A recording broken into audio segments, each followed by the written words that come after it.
طيب القصيدة يقول طال عمرك هذه في الشاهي، يقول يا أهل الطيور مسخرات المعاشير،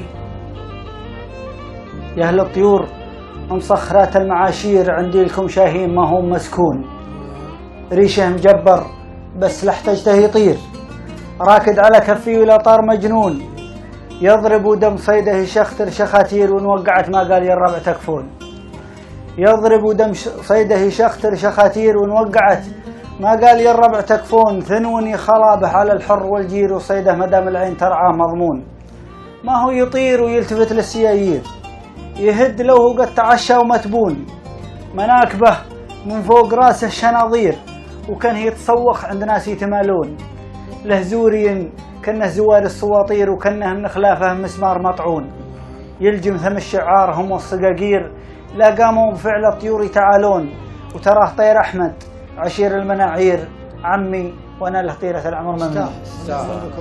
استاذ صح لسانك يا ابو حمد، صح لسانك. طبعا استمتعنا اليوم معاكم في الله يبارك له هذا البرنامج.